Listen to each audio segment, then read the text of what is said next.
ये बात है उस समय की जब श्री कृष्ण के परम भक्त श्री दामा और श्री नारद मुनि ब्रह्मदेव का संदेश लेके श्री राधा कृष्ण का निवास स्थान गोलोक जा रहे थे।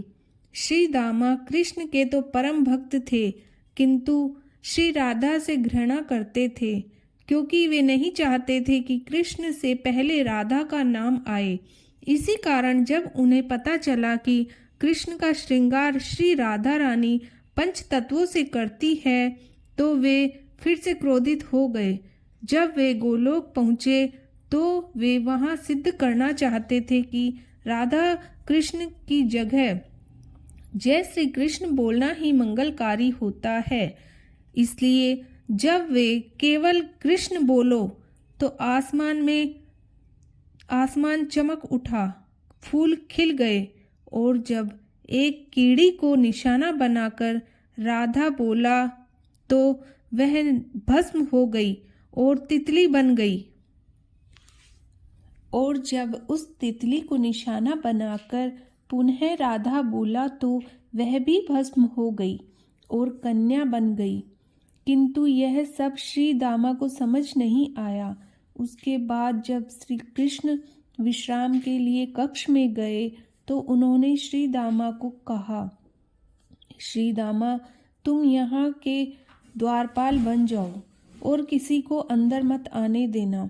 फिर श्री कृष्ण ने मन की आवाज़ से राधा रानी को पुकारने लगे और यह सुनकर राधा रानी कक्ष में आने लगी तो श्री दामा ने उन्हें चेतावनी दी कि अगर तुम अंदर गई तो मैं तुम्हें श्राप दे दूंगा।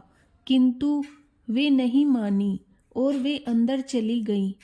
तभी श्री दामा ने राधा रानी को श्राप दे दिया कि अगले 100 वर्षों तक श्री कृष्ण को भूलकर पृथ्वी लोक में रहोगी। उसके बाद गोपियों ने श्री दामा को समझाया कि वह कीड़ी ही तितली बनी थी और तितली ही लड़की बनी थी राधा नाम से। उधर वह लड़की राधा राधा नाम रट रही थी और कह रही थी कि मुझे राधा रानी की वजह से ही लड़की का रूप स्वरूप मिला है। तब श्री दामा को अपनी गलती का एहसास हुआ, किंतु हर श्राप के पीछे कोई न कोई कारण होता है। इसी प्रकार इस श्राप के पीछे भी वैसा ही कोई कारण था।